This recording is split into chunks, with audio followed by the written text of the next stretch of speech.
Bapak, terima kasih untuk pagi hari ini. Kami bersukacita karena Engkau adalah Allah yang sempurna bagi kami. Kami bersukacita karena Engkau Allah yang telah menyatakan kasih-Mu melalui perbuatan Putra-Mu Yesus Kristus. Engkau memberikan kepada kami Putra-Mu yang tunggal, Yesus Kristus, untuk mati dan bangkit bagi kami. Putra-Mu telah menyelesaikan segala permasalahan dosa kami, sehingga di dalam Yesus kami memperoleh kemenangan, kami memperoleh pengampunan yang sempurna, kami memperoleh keselamatan. Dan karya Roh Kudus memastikan pengorbanan Kristus itu tidak sia-sia. Karya Kristus membuat kami semuanya bisa berkata, Engkau adalah Allah Juru Selamat kami. Sehingga di dalam keseharian ini kami bisa melihat kebaikan-Mu sempurna. Terima kasih Bapa, 6 hari lamanya Engkau telah menyertai kami dengan kuat kuasa-Mu. Dan tiba saatnya saat ini, di minggu ini, kami ada di tempat ini untuk kami dibentuk dengan kebenaran firman-Mu. Bapa yang baik, kami bersyukur atas kebaikan-Mu yang sempurna. Sertai kami dalam kami belajar firman. Kami percaya saat kami belajar firman, maka kuasa-Mu itu akan dinyatakan mengubah hati dan pikiran kami, agar hati dan pikiran kami sesuai dengan kebenaran firman-Mu. Di dalam nama Bapa, Putra dan Roh Kudus kami sudah berdoa. Amin. Oke, selamat pagi jemaat yang dikasihi Tuhan. Kita bersyukur kembali kita bisa ada di tempat ini untuk kita belajar firman Tuhan.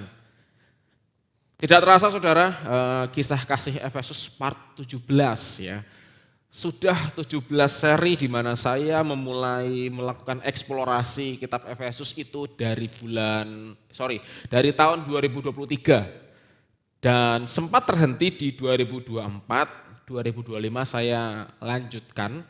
Dan ini adalah hal yang luar biasa di mana kita akhirnya sampai ke Efesus 6 ayat 10 sampai 13. Jadi di dalam seri Efesus ini kita ada di puncaknya, puncak kitab Efesus. Nah saudara, sebelum kita pelajari bersama-sama, saya ingin sedikit menunjukkan ya, bagaimana sih cara membaca kitab Efesus itu? Caranya bagaimana? Jadi kalau saudara perhatikan baik-baik, kitab Efesus itu bisa dibagi menjadi dua bagian utama. Ya, perhatikan tangan kiri dan tangan kanan saya. Bagian pertama adalah Efesus 1 sampai 3. Perhatikan, Efesus 1 sampai 3 itu semuanya berisi tentang pernyataan, ya, statement keselamatan yang telah Yesus kerjakan di kayu salib bagi kita orang percaya. Efesus 1, saudara bisa perhatikannya, tanpa penebusan tidak ada berkat dan warisan. Yang artinya adalah penebusan Yesus Kristus di Efesus 1 sampai 3 yang dinyatakan itu membuat kita semuanya menikmati berkat, menikmati warisan rohani, menikmati status sebagai milik kepunyaan Allah dengan Roh Kuduslah yang menjadi meterainya. Jadi ini bukan statement sembarangan ya saudara ya. Saudara bisa perhatikan lagi di rumah saudara masing-masing Efesus pasal 1 sampai 3. Nah ketika masuk ke level yang selanjutnya Efesus 4 sampai 6 itu berbicara tentang apa? Itu berbicara tentang bagaimana statement keselamatan Yesus yang ada di sini ya, yang ada di Efesus 1 sampai 3 itu terrefleksi dengan sempurna di dalam aspek kehidupan orang percaya. Itu inti Efesus 4 sampai 6. Contoh, Efesus 4 itu mengelaborasikan bagaimana orang percaya, saya dan saudara, untuk terus terlibat di dalam komunitas orang percaya. Saudara, menjadi bayi rohani ya, karena Efesus 4 itu membahas bayi rohani dan dewasa rohani. Bayi rohani itu rentan, egois dan mudah tersesat. Saya yakin tidak ada jemaat yang ingin menjadi bayi rohani terus. Ya, yang setiap hari harus didulang, terus disuapin, terus merepotkan orang lain. Jadi bayi rohani akan merepotkan banyak orang. Ya keluarga saudara, ya saudara seiman saudara, bisa jadi pendeta saudara, itu bayi rohani. Namun jemaat di tempat ini adalah jemaat yang dewasa. Orang yang dewasa itu akan bertumbuh maksimal. Oke, itu Efesus 4.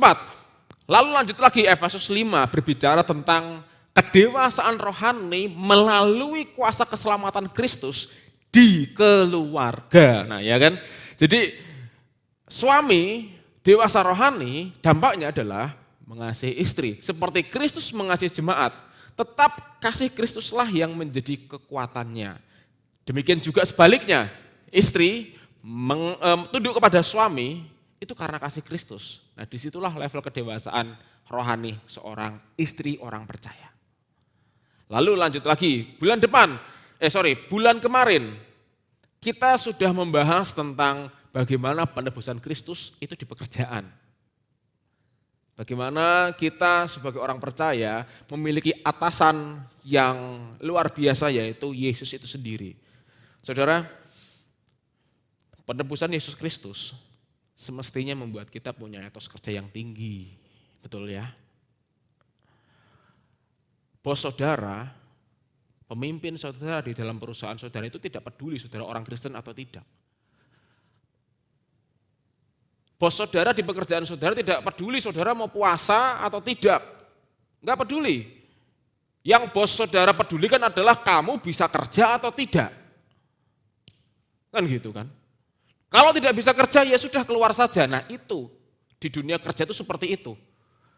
Tapi ketika kita menyadari penebusan Kristus, maka tidak hanya sekedar etos kerja yang keluar, kita kerja, kita berikan yang terbaik bagi Kristus. Kita tidak akan mengenal prinsip ABS, asal bos senang. Cari muka kayak gitu enggak akan ada saudara. Karena kita konsisten dan kita percaya Allah yang memberikan promosi untuk kemuliaan namanya. Jadi suatu saat ketika saudara menyadari penebusan Kristus, dan saudara menerima promosi dari Allah, perhatikan baik-baik, jangan kendorkan ibadahmu. Karena itu semuanya harus dipakai untuk kemuliaan nama Allah. Oke, itu panjang lebar ya, intronya cukup panjang, it's okay. Sekarang kita akan masuk ke seri yang selanjutnya, seri 17, Kemenangan dalam Kristus part 1. Ya, ini baru part 1, ini finalnya, ini puncaknya saudara. Ini baru part 1, bulan depan Desember kita akan bikin rame lagi, part 2. Ya, saya percaya saudara siap belajar firman Tuhan, amin. Oke, kita buka Alkitab kita baca kitab kita buka bersama-sama Efesus 6 ayat 10 sampai 13, silakan dibacakan. Efesus 6 ayat 10 sampai 13, demikianlah firman Tuhan. Akhirnya, hendaklah kamu kuat di dalam Tuhan, di dalam kekuatan kuasa-Nya. Kenakanlah seluruh perlengkapan senjata Allah, supaya kamu dapat bertahan melawan tipu muslihat iblis. Karena perjuangan kita bukanlah melawan darah dan daging, tetapi melawan pemerintah-pemerintah, melawan penguasa-penguasa, melawan penghulu-penghulu dunia yang gelap ini, melawan roh-roh jahat di udara. Sebab itu, ambillah seluruh perlengkapan senjata Allah, supaya kamu dapat mengadakan perlawanan pada hari yang jahat itu dan tetap berdiri sesudah kamu menyelesaikan segala sesuatu. Oke, saudara, berdasarkan pembacaan tadi, ya, pada pagi hari ini ada 2 poin utama yang saya ingin kita semuanya pelajari secara serius. Coba PowerPoint selanjutnya. Ada 2 poin penting yang saya ingin saudara perhatikan baik-baik. Yang akan kita pelajari bersama-sama. Yang pertama adalah sumber kemenangan orang percaya. Kita menang pasti punya sumbernya ya kan. Kalau misalnya saudara perhatikan lomba lari lah, katakanlah lomba lari 100 meter. Atau mungkin sepak bola. Pemain sepak bola itu punya sumber kekuatan yang berasal dari latihan fisiknya. Semakin pemain sepak bola itu melatih fisiknya secara disiplin dan konsisten, maka pemain sepak bola ini akan terlatih dengan daya ledak yang tinggi sehingga performa olahraganya naik, seperti itu. Tapi berbeda dengan orang percaya.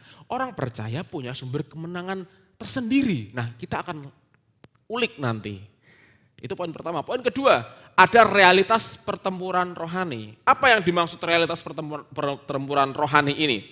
Ada sebuah pertempuran rohani yang harus kita masuki Karena ingat, kita tidak tinggal di surga, kita tinggal di dunia. Dan dunia ini sudah rusak oleh dosa. Saya percaya Allah tidak melatih kita sebagai pecundang. Allah tidak melatih kita untuk kita lari dari kenyataan, tapi Allah melatih kita untuk kita bisa masuk dan berkemenangan. Nah saudara, di dalam realitas pertempuran rohani ini, Allah sudah memberikan kepada kita, bahasa Indonesianya sangu. Sangu itu bekal, ya. Allah akan membekali kita terlebih dahulu agar saat kita masuk ke realitas pertempuran rohani, kita bisa menang di situ. Oke, saudara siap untuk belajar firman Tuhan? Kita akan lihat poin pertama, sumber kemenangan orang percaya. Ya. Di Efesus berapa tadi? Efesus 6 ayat 10, hendaklah kamu kuat di dalam Tuhan. Ini adalah frasa yang menarik ya, hendaklah kamu kuat di dalam Tuhan. Saya akan bacakan dari kutipan Peter T. O'Brien, seorang teolog terkenal. Beliau berkata begini, frasa hendaklah kamu kuat dapat dipahami sebagai kekuatan yang melingkupi orang percaya. Orang percaya tidak menguatkan diri mereka sendiri. Kekuatan orang percaya hanya bersumber di dalam Yesus Kristus. Dengan kata lain, Allah di dalam Yesus menyediakan semua, katakan bersama saya semua.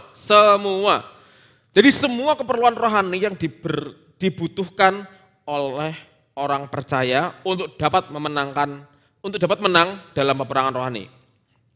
Saudara bisa perhatikan ya di Videotron ya. Hendaklah kamu kuat. Oke. Hendaklah kamu kuat ini di dalam bahasa asli Alkitab, bahasa Yunani, ini memiliki bentuk pasif imperatif. Bentuk pasif imperatif. Bentuk pasif itu seperti ini saudara. Contoh misalnya, tikus dimakan kucing. Perhatikan, tikus dimakan kucing. Yang kerja siapa? Kucing, bukan tikus. Karena tikus itu adalah objeknya, dimakan itu bentuk kata kerja pasif, kucing itu subjek.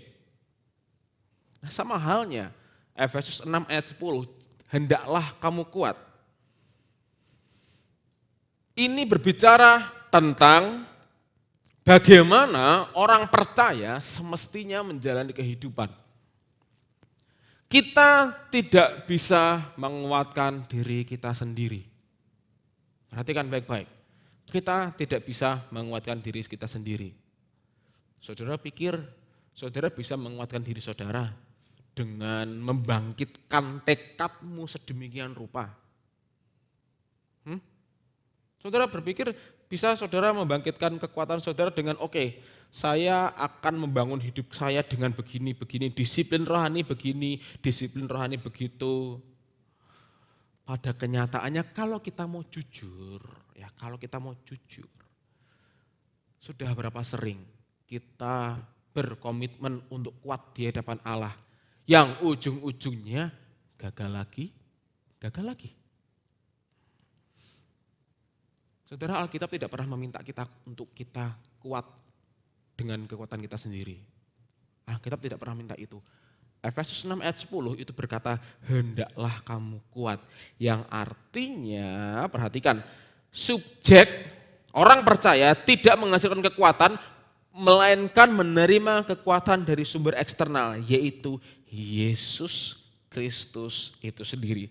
Jadi, kalau saudara perhatikan baik-baik di dalam kutipan ini ya, orang percaya tidak menguatkan diri mereka sendiri. Kekuatan orang percaya hanya bersumber di dalam Yesus Kristus. Kata kuncinya di sini, di dalam Yesus Kristus. Saudara, mungkin kita buka Alkitab kita terlebih dahulu, kita baca bersama-sama Filipi 4 ayat 13. Mari kita baca bersama-sama. Filipi 4 ayat 13. Demikianlah firman Tuhan. Segala perkara dapat kutanggung di dalam Dia yang memberi kekuatan kepadaku. Oke. Segala perkara, katakan bersama saya segala perkara. Segala perkara dapat kutanggung di dalam Dia. Perhatikan, frasa di dalam Dia. Frasa di dalam Dia itu saudara bisa temukan banyak sekali, apalagi kalau saudara baca Kitab Efesus. Makanya baca Alkitab, oke? Jemaat yang dikasihi Tuhan, Alkitabnya dibaca. Jangan cuman dianggurin, ditaruh, disimpan gitu aja. Alkitabnya dibaca, ke gereja bawa Alkitab, ya. Coba perhatikan, segala perkara dapat kutanggung di dalam Dia. Kata kuncinya di sini di dalam Dia. Di dalam Dia yang memberikan kekuatan kepadaku. Jadi, perhatikan baik-baik. Semua hal itu dapat kita tanggung, dapat kita kerjakan. Dapat kita tanggung, dapat kita kerjakan, dapat kita selesaikan. Karena ada klausa kedua, di dalam Dia. Siapa Dia itu? Yesus. Yesus yang seperti apa? Yesus yang memberikan kekuatan kepada saudara. Amin. Yesus yang memberikan kekuatan kepada saudara. Bukan saudara kuat secara pribadi, tidak. Saudara tidak akan pernah bisa kuat. Sampai kapanpun kita gak akan pernah bisa kuat. Alkitab ini yang bicara, bukan saya.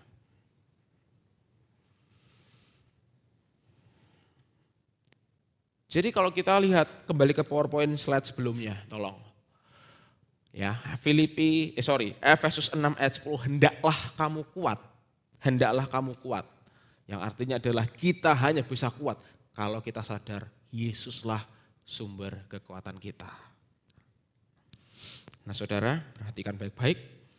Ketika kita sadar bahwa Yesus adalah sumber kekuatan kita, segala perkara dapat kita tanggung di dalam Yesus, oke?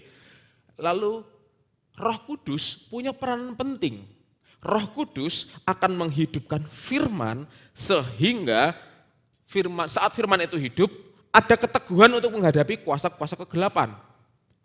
Jadi saat firman itu dimunculkan oleh Roh Kudus, ya, firman itu dimunculkan oleh Roh Kudus, maka ada kekuatan untuk menghadapi segala macam kuasa si jahat. Ada kekuatan untuk kita menjalani kehidupan ini. Apalagi ada kekuatan untuk kita masuk ke dalam peperangan rohani tersebut. Nah, Roh Kudus itu membangkitkan firman. Harus ada firman. Pertanyaannya adalah, saudara dapat firman itu dari mana? Apakah saudara dapat firman itu dari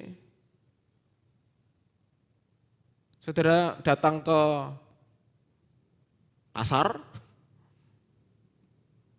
Saudara dapat firman, saudara jalan-jalan terus dapat firman gitu? Enggak kan? Saudara dapat firman ketika saudara datang beribadah. Jadi tepat seperti 1 Timotius katakan, ibadah itu berguna dalam segala perkara. Saudara, kalau kita mau berpikir ya datang ke gereja itu seminggu berapa kali sih? Kita jangan hitung ibadah kategorial dulu lah. Katakanlah saudara adalah jemaat yang ya cukup rajin ibadah sebulan 4 kali. Kalau minggunya ada 4, 5 kali, kalau minggunya ada 5 kan gitu.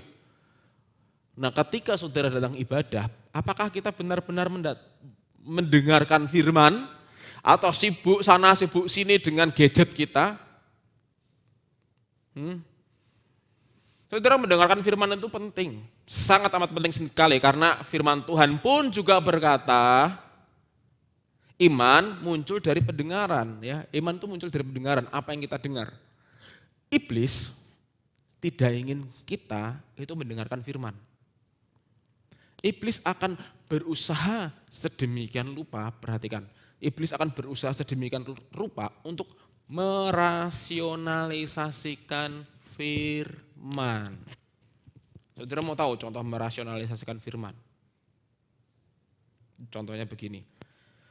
Oh, Yesus itu kan hanya untuk perkara-perkara rohani saja. Perkara-perkara duniawi ya kita hadapi sendiri. Yang kedua, itu kan kata firman Tuhan. Tapi nyatanya hidupnya ya kayak gini. Itu namanya merasionalisasikan firman. Nah, iblis suka tuh kayak gitu-gitu tuh. Yang membuat kita semuanya itu lupa. Ya.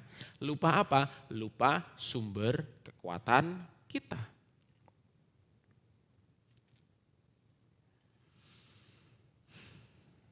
Bagaimana saudara? Bagaimana? Sekarang sudah mulai mengerti urgensi mendengarkan firman? Sudah mengerti pentingnya beribadah kan?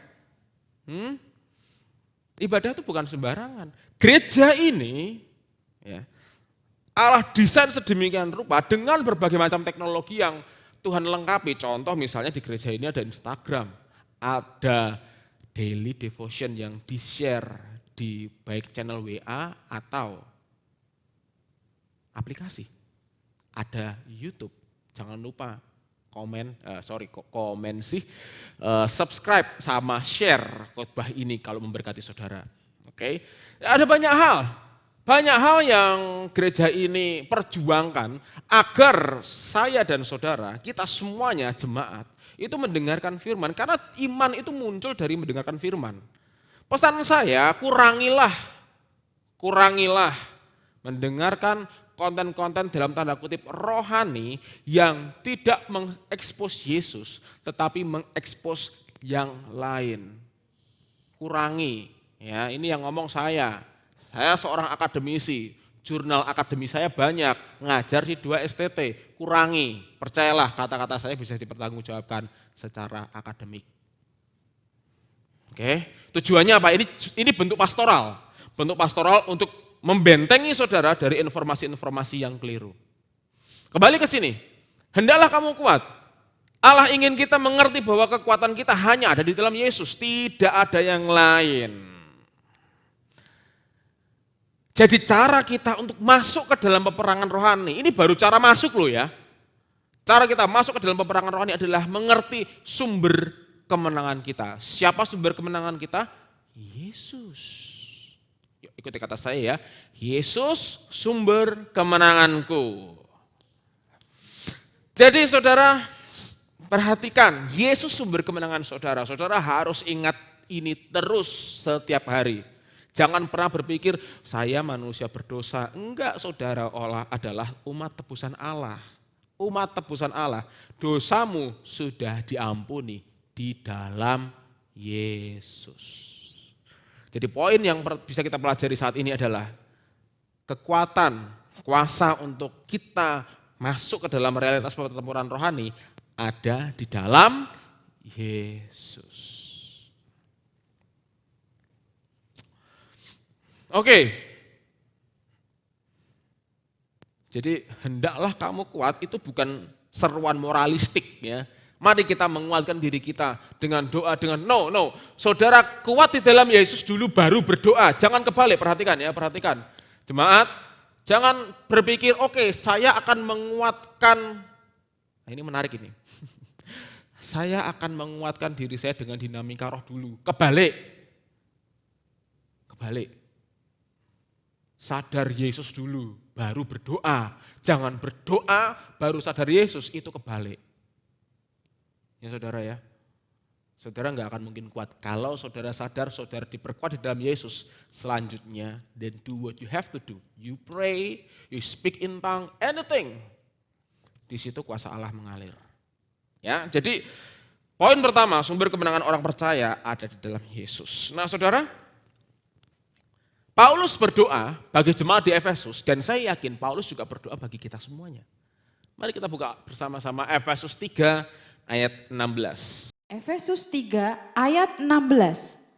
Aku berdoa supaya ia menurut kekayaan kemuliaannya menguatkan dan meneguhkan kamu oleh rohnya di dalam batinmu. Oke, next ya. Oke saudara. Efesus 3 ayat 16 kita sudah baca bersama-sama. Ia menurut kekayaan kemuliaannya. Ya, coba ayatnya saja yang ditayangkan ayatnya. Ya, ia menurut kekayaan kemuliaannya. Paulus berdoa kepada jemaat di Efesus. Aku berdoa supaya ia, Allah, menurut kekayaan kemuliaannya, menguatkan dan meneguhkan kamu. Perhatikan. Allah menurut kekayaan kemuliaannya. Oh, kalau kita bicara masalah Allah yang kaya, Allah itu kaya sekali, sangat amat kaya. Allah yang kaya dan mulia itu memiliki kerinduan untuk membuat kita kuat. Amin. Allah yang kaya dan mulia itu juga ingin agar jemaat di tempat ini kuat. Saudara, ayat ini itu menegaskan banyak sekali hal. Paulus mengambil dari sumber daya yang melimpah dari Allah. Kemuliaan Allah adalah esensi dari segala sesuatu dalam diri Allah sendiri. Dan oleh karena itu tidak ada batas bagi Allah untuk memberi. Bayangkan, tidak ada batas bagi Allah untuk memberi.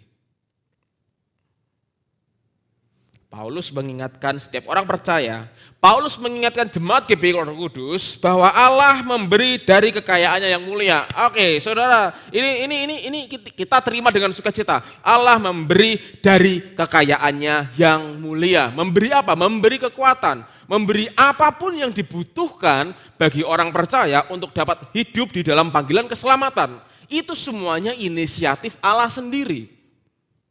Oke? Saudara hanya bisa mengerti hal ini ketika saudara membaca firman, mendengarkan firman.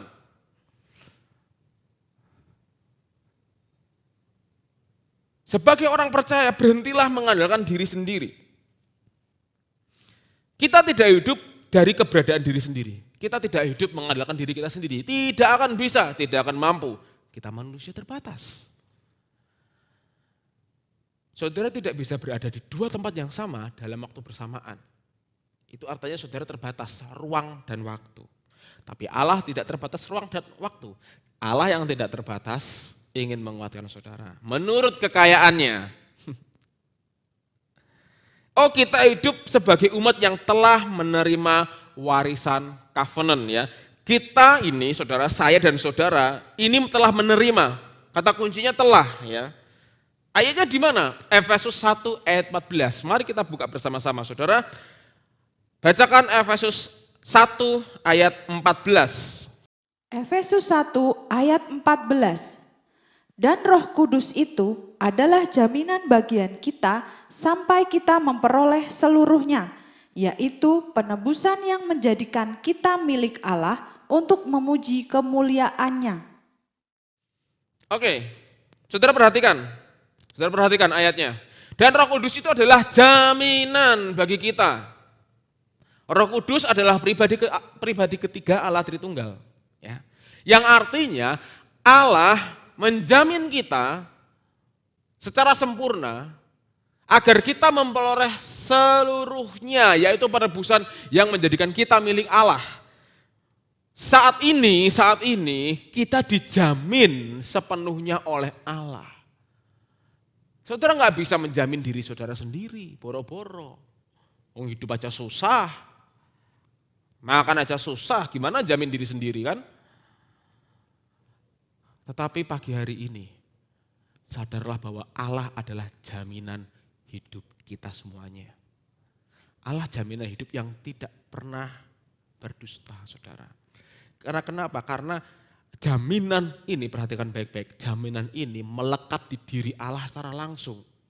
Kalau Allah gagal menjamin, berarti dia bukan Allah. Namun syukur bagi Allah, Allah tidak pernah gagal menjamin hidup kita, umat tebusan Allah. Saudara percaya atau tidak? Mau menaruh keyakinan di dalam Yesus atau tidak? Mau menaruh fokus di dalam kuasa Allah yang senantiasa mengalir atau tidak? Itu pilihan.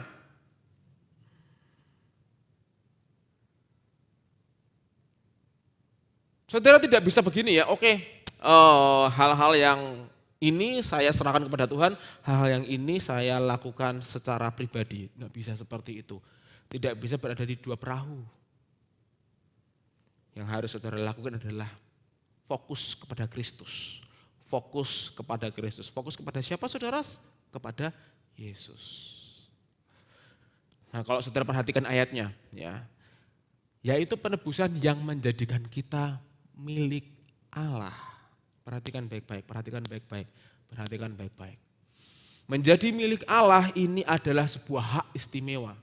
Seringkali agama membuat kita harus melakukan sesuatu untuk menjadi milik Allah. Kebalik. Saudara dimiliki Allah terlebih dahulu melalui penebusan Kristus. Baru saudara dimampukan untuk melakukan sesuatu. Oke? Tapi bicara masalah milik Allah, Allah yang bertanggung jawab bagi hidup saudara. Jangan takut. Firman Tuhan sendiri berkata, Roh Kudus adalah jaminan saudara menjadi milik Allah, yang artinya adalah Allah bertanggung jawab atas hidupmu. Tidak ada masalah yang tidak bisa Allah selesaikan melalui saudara. Oke. Jadi pagi hari ini, selain kita mengerti sumber kuasa kita yang melimpah, kita juga mengerti bahwa Allah itu kaya dan mulia. Dan kekayaan kemuliaan Allah itu dilimpahkan bagi kita. Jangan takut saudara, masa depan saudara ada di tangan Allah yang kaya dan mulia. Masa depan gereja ini ada di tangan Allah yang kaya dan mulia. Amin. Oke, saudara, itu tadi 2 poin pertama ya. Jadi 1 poin saya bagi jadi 2 subbab. Nah saudara, dari 2 poin tadi kita sebenarnya sudah dibekali. Istilah bahasa kerennya kita tuh sudah disangoni. Kita tuh punya bekal. Bekal untuk apa sih pastor? Ya. Nah saudara perlu menyadari bahwa dalam kehidupan ini ada realitas pertempuran rohani yang harus kita hadapi. Realitas pertempuran rohani seperti apa yang sedang kita hadapi? Oke, next. Saya akan lihat dulu catatan saya. Efesus 6 ayat 11 itu menunjukkan sebuah realitas pertempuran rohani. Allah tidak menghendaki kita untuk lari. Ya, Allah tidak mendesain kita menjadi orang yang lari dari masalah, lari dari pertempuran rohani ini. Tidak. Pertempuran rohani ini adalah konsekuensi dari rusaknya dunia. Namun syukur bagi Allah, sebelum kita masuk ke pertempuran rohani itu, Allah telah memberikan sumbernya. Jadi saudara gak perlu takut, saudara gak perlu gentar. Oke, saya akan bacakan penjelasannya. Efesus 6 ayat 11 menegaskan hal penting. Hal tersebut ialah kita harus mengenakan seluruh perlengkapan senjata Allah. Saya akan bacakan pelan-pelan ya. Perlengkapan senjata Allah tidak lain dan tidak bukan adalah Kristus itu sendiri.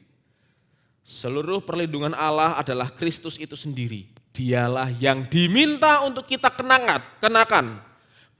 Mengatakan kenakanlah seluruh perlindungan Allah dan kenakanlah Tuhan Yesus Kristus adalah hal yang sama. Nah perhatikan, jadi di dalam realitas pertempuran rohani ini, saudara yang dikasihi Tuhan, penting buat kita untuk mengenakan Kristus. Sekali lagi, mengenakan Kristus. Mengapa harus mengenakan Kristus? Karena dialah satu-satunya kegenapan dari apa yang sudah dibuatkan di dalam perjanjian lama. Saudara mau bukti? Oke, saya akan buktikan salah satu nubuatan mesianik yang ada di perjanjian lama yang kemudian digenapi secara total dan sempurna di dalam Yesus. Tolong bukakan Mazmur 110 ayat 1. Saya harap ayat ini bisa membuat saudara bergetar. Mazmur 110 ayat 1. Demikianlah firman Tuhan. Mazmur Daud. Demikianlah firman Tuhan kepada Tuanku. Duduklah di sebelah kananku sampai kubuat musuh-musuhmu menjadi tumpuan kakimu. Oke, saudara. Demikianlah firman Tuhan kepada Tuanku, duduklah di sebelah kananku sampai kubuat musuh-musuhmu menjadi tumpuan kakimu. Nah, saudara perhatikan ke sini ya, perhatikan ke sini. Ayat ini itu menegaskan bahwa nanti di depan akan ada pribadi yang duduk di sebelah kanan. Perhatikan, duduk sebelah kanan. Arti duduk di sebelah kanan adalah berbagian otoritas. Punya otoritas yang sama, punya kuasa yang sama. Tetapi kata duduk juga berarti pekerjaan yang sudah selesai. Mengapa demikian? Zaman dahulu istilah duduk ini melekat pada budaya penyembahan bangsa Israel di perjanjian lama. Kerajaan Daud, istana Daud itu sebelah kanannya itu adalah bait Allah. Di dalam bait Allah itu imam itu gak pernah duduk. Karena kerjaannya itu ada terus. Imam harus memberikan mengecek hewan penutup dosa. Nah seperti itu. Setiap saat imam gak pernah duduk. Tetapi ayat ini menegaskan di masa depan ada pekerjaan yang selesai. Di saat yang sama pekerjaan tersebut mengukuhkan otoritas dan kuasa Allah. Sampai semua musuh-musuhnya jadi footstep, pijakan kaki. Perhatikan. Mazmur 110 kata kuncinya duduk sebelah kanan dan tumpuan kaki. Oke. Ini nubuatan untuk masa depan. Daud menulis untuk masa depan.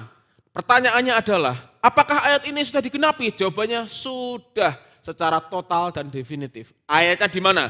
Bukakan kepada saya Efesus 1 ayat 20 sampai 22. Efesus 1 ayat 20 sampai 22.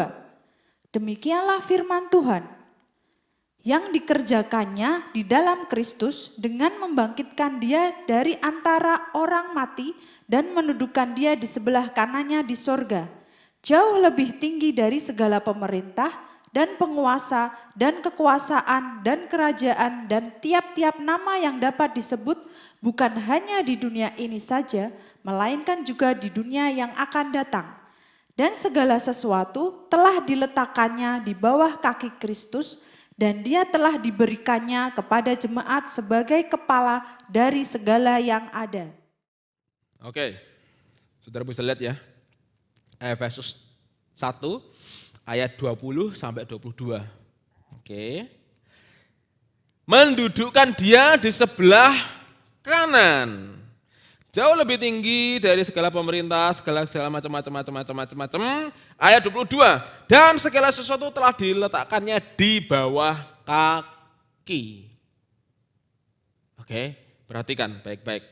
Coba ayat ke-20 tolong ditayangkan. Perhatikan, mendudukkan dia di sebelah kanannya di sorga. Yesus bangkit dari antara orang mati, Allah menaruh Yesus duduk di sebelah kanan. Pekerjaan Yesus selesai, tuntas, sempurna, enggak ada yang tidak perfect. Tidak dibatalkan, tidak bisa dibatalkan. Absolut, clear, finish. Oke. Nah pertanyaannya adalah, duduk di sebelah kanan itu maksudnya kuasa yang seperti apa, kan begitu kan? Coba ayat yang ke-21. Kuasa yang Yesus miliki yang berbagian dengan Allah karena Yesus adalah Allah yang menang. Yesus lebih tinggi dari segala pemerintah dan penguasa dan kekuasaan dan kerajaan dan tiap-tiap nama yang dapat disebut. Bukan hanya di dunia ini saja, melainkan juga di dunia yang akan datang. It means Yesus, kemenangan Yesus itu melampaui semua kuasa yang ada di alam semesta ini. Namun di saat yang sama, ayat ke-22,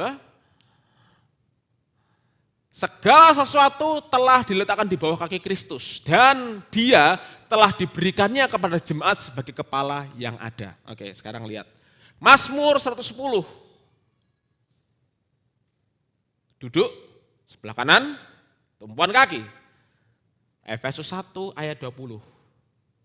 Duduk sebelah kanan, tumpuan kaki. Klop, semuanya klop. Nah sekarang kembali ke PowerPoint. Hubungannya apa Pastor? Hubungannya apa dari nubuatan itu dengan ayat ini? Sederhana saja. Kenakan Yesus itu artinya mengenakan Yesus dengan seluruh kemenangannya. Yang artinya adalah saat saudara mengenakan Yesus di dalam pertempuran rohani, saudara tidak perlu takut. Saudara dijamin kemenangan saudara sejauh saudara mengenakan Kristus. Siapakah perlengkapan senjata Allah? Yesus itu sendiri.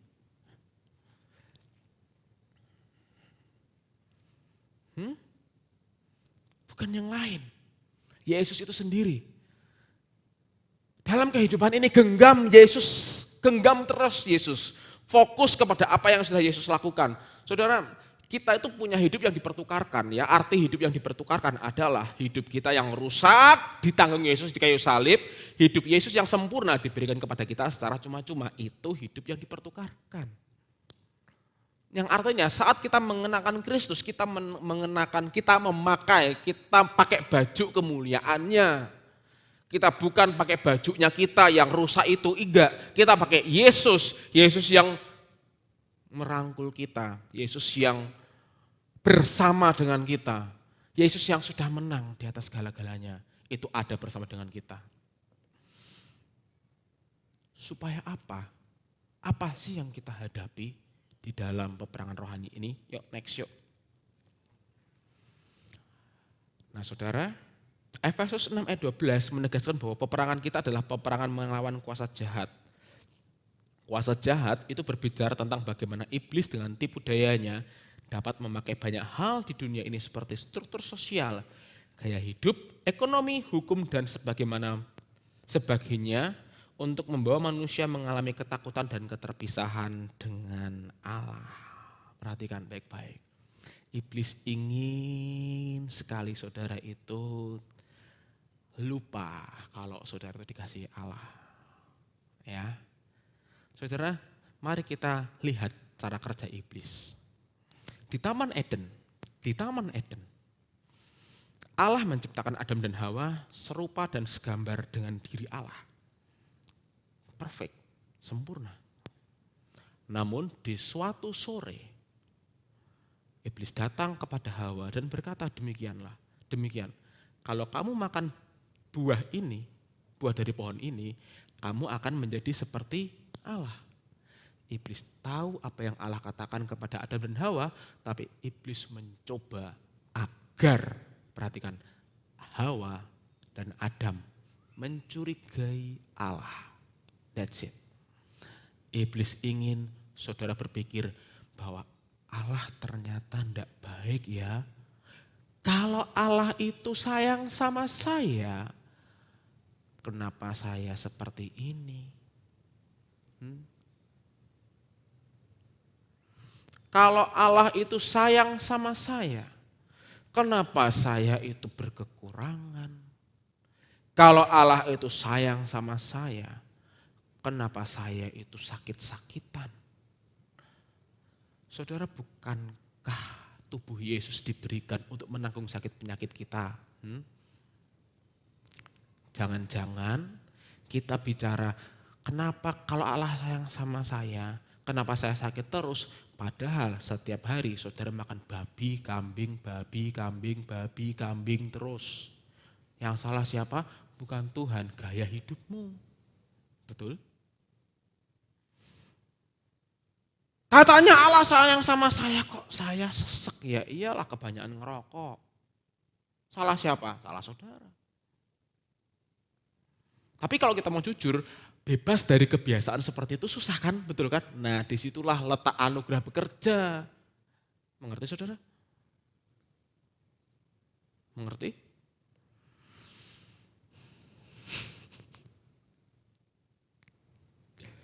Ya, saya harap saudara tidak tersinggung ya.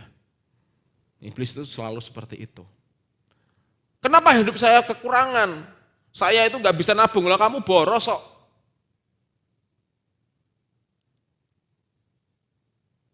Saudara boros, saudara tidak atur uang, saudara tidak melatih diri untuk perpuluhan.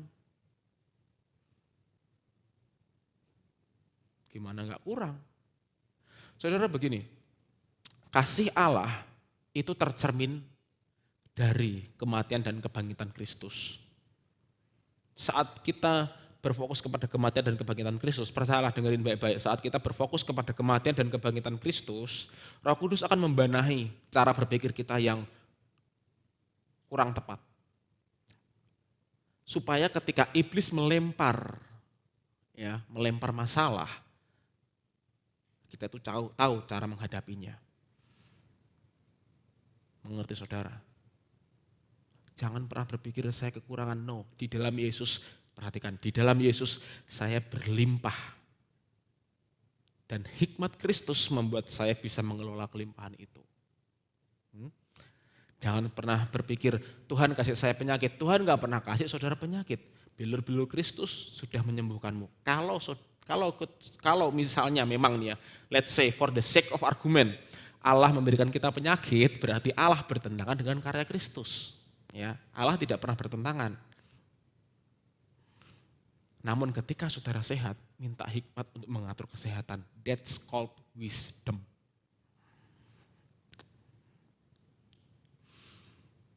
Supaya apa? Supaya iblis tidak memakai apapun yang ada di dalam diri kita untuk merusak kita.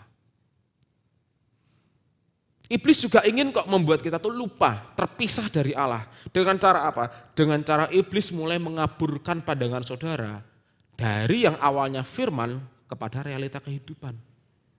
Kok hidup saya seperti ini? Kok hidup saya seperti itu? Atau yang paling parah, iblis mencoba membuat saudara tidak berfokus kepada Kristus tetapi berfokus kepada dirimu sendiri. Contoh. Saya ibadah tidak bisa merasakan hadirat Tuhan. Hah? Apa? Emang hadirat Tuhan bisa dirasa? Alkitab ngomong apa? Alkitab ngomong, Yesus bicara, aku tidak akan meninggalkanmu yatim piatu loh. Di mana ada Yesus, di situ ada hadirat Allah. Saudara ngerti arti Immanuel? Immanuel, Allah berserta dengan kita. Kalau Allah berserta dengan saudara dan saudara tidak merasa hadirat Tuhan, something wrong with your mind. Something wrong with your mind. Either you don't understand the word of God, or you live by what you feel.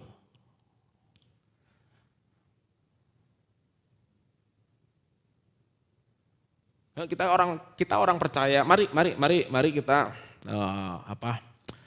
mencoba untuk fokus ke ini ya, keterpisahan dengan Allah ya. Iblis itu selalu pakai apa yang ada di dalam diri kita, apa yang ada untuk membuat kita terpisah dari Allah. Contoh lah, saudara datang ibadah, saudara merasa, aduh ibadahnya membuat saya tidak bisa merasakan hadirat Tuhan sehingga saya jadi malas-malasan ibadah. Enggak usah alasan merasakan hadirat Tuhan atau enggak, bilang aja malas ibadah gitu loh. Saudara, hiduplah oleh iman. Oleh apa? Iman, bukan apa yang saudara rasa. Karena saat saudara hidup oleh iman, maka nanti perasaan saudara itu akan tunduk di bawah iman. Ini berguna buat semua hal. Contoh misalnya, apa yang terjadi kalau saudara itu bekerja dengan mood? Gak maksimal kan? Mood-mutan gitu. Hari ini aku mood kerja, aku kerjanya biasa aja. Kalau kayak gitu bisa dipromosikan Tuhan enggak? Hari ini saya enggak mood pelayanan. Kayak gitu bisa dipromosikan Tuhan? Tidak. Nah, iblis itu perhatikan baik-baik. Iblis mencoba untuk merasionalisasikan hal-hal tersebut. Iblis membuat kita lupa firman. Firman Tuhan itu tidak berkata kita hidup oleh apa yang kita rasa, saudara. Enggak, hidup kita itu oleh iman. Iman di dalam siapa? Di dalam Anak Allah yang mengasihi kita dan memberikan nyawanya untuk kita. Dengan demikian, perasaanmu tunduk. Kita belajar dari Paulus. Paulus itu dia itu sendiri, ya. Dia itu pelayanan itu susah loh, saudara. Jangan pikir sekarang pelayanan gampang, naik mobil, tempat AC, ada videotron keren kayak gini. Zaman Paulus boro-boro pelayanan, keluar masuk penjara tuh makanan sehari-hari buat dia. Dicambuk, didera segala macam, itu makanan sehari-hari. Plus, Paulus tidak punya bojo. Ya kan? Bayangin coba, dia mau curhat sama siapa? Sama batu. Tapi Paulus dipenuhi oleh Kristus. Paulus pernah berkata, Tuhan kalau boleh diri dalam daging ini loh. Itu doa Paulus, rintihan Paulus. Tapi Allah berkata apa? Kasih karuniaku cukup. Perhatikan baik-baik saudara. Apapun yang saudara rasa tidak pernah mengganggu kasih Allah. Kasih Allah lah cukup buat saudara. Perasaan saudara izinkan dikuasai kasih Allah. Nanti tenang sendiri. Ini adalah cara untuk kita bisa menemukan relief, kita lega karena firman, bukan dengan metode yang lain. Nah iblis itu inginnya merasionalisasikan hal-hal seperti itu. Oh nggak apa-apa kok, kamu datang ibadah nggak apa-apa. Tapi kalau nggak ngerasa excited ya sudah ya di rumah saja. Apa-apaan. Itu bukan hidup oleh iman dan Alkitab tidak pernah ngajarin seperti itu. Alkitab ngajarin kita hidup oleh iman karena Yesus. Jadi makanya betul ya, kenakan Kristus, saudara perhatikan, kenakan Kristus.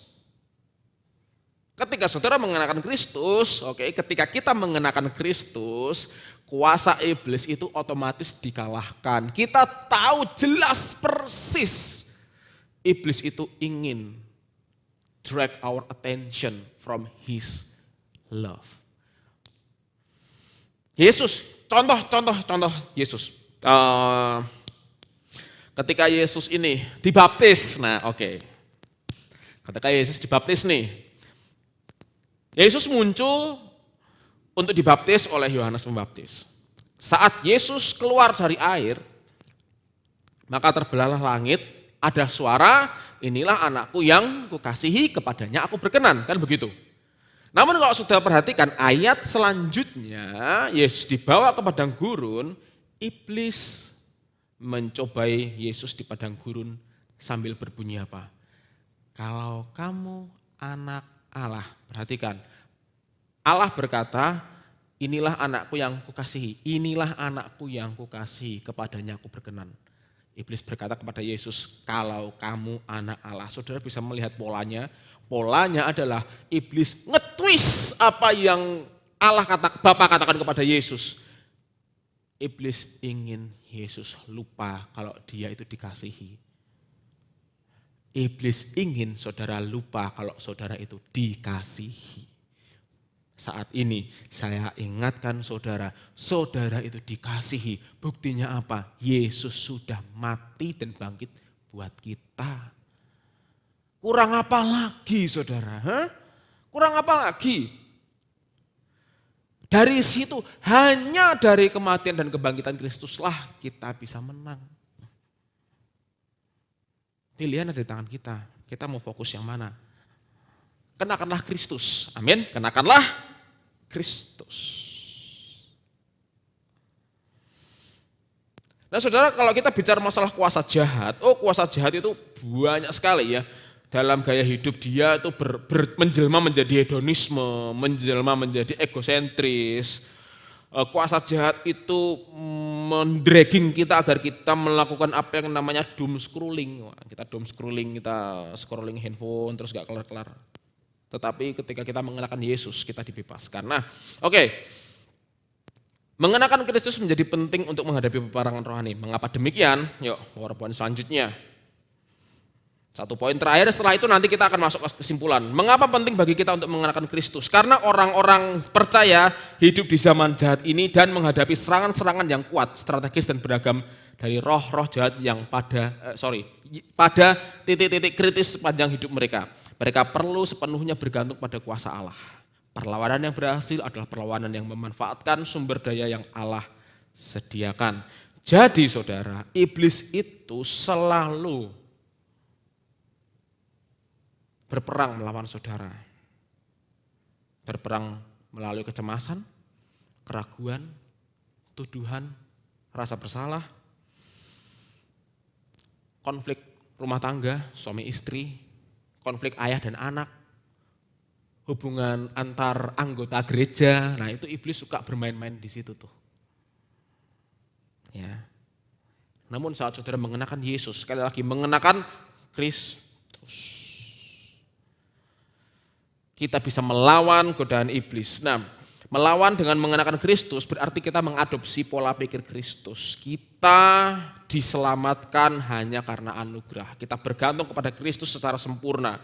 Sehingga kita dimampukan untuk menang melawan godaan. Saudara diberkati pagi hari ini. Amin. Saudara, kenakanlah Kristus. Ya. Saudara ingatkan sebelah saudara, kenakanlah Kristus. Karena penting sekali, setiap hari kenakanlah Kristus. Cara mengenakan Kristus adalah renungkan apa yang sudah Yesus kerjakan buat saudara, kematian dan kebangkitannya bagi saudara. Nah saudara, Apa hubungan sermon ini dengan tema tahunan? Ya, Bapak Gembala dapat tema tahunan Living Divinely, hidup yang ilahi. Yang pertama, mengenakan Yesus akan membuat kita hidup secara ilahi. Kita menang atas pertempuran rohani, saudara menang tanpa upaya sedikit pun. Itu semuanya karena Yesus. Yang kedua, saudara hidup berkemenangan di dalam Yesus.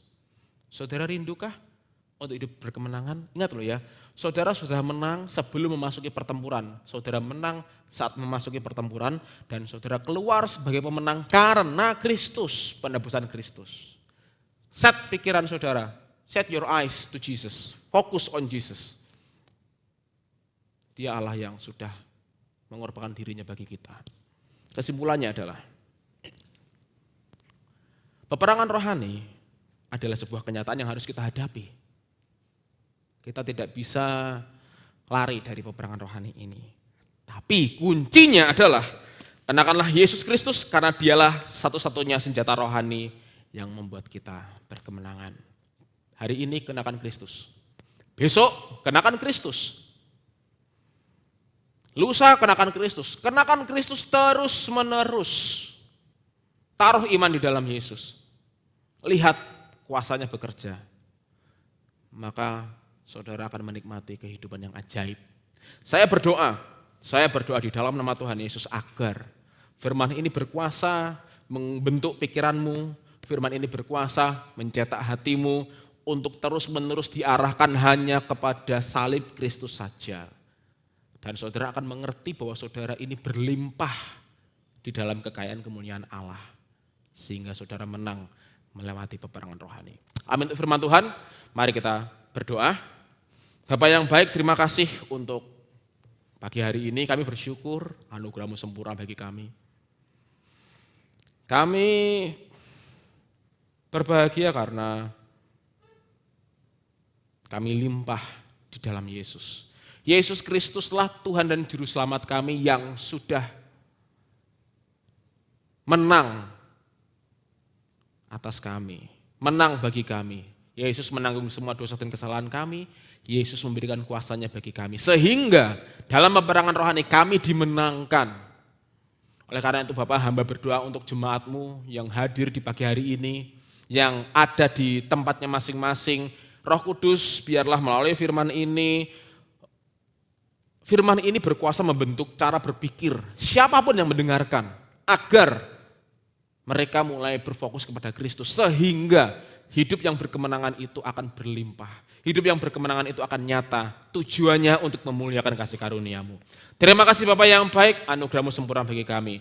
Kami percaya, kami akan melihat manifestasi kuasa-Mu bekerja karena setiap saat kami mengenakan Kristus. Kami dikuatkan di dalam Kristus dan kami masuk dalam peperangan rohani, kami keluar dari peperangan rohani sebagai pemenang. Di dalam nama Bapa, Putra, dan Roh Kudus kami sudah berdoa.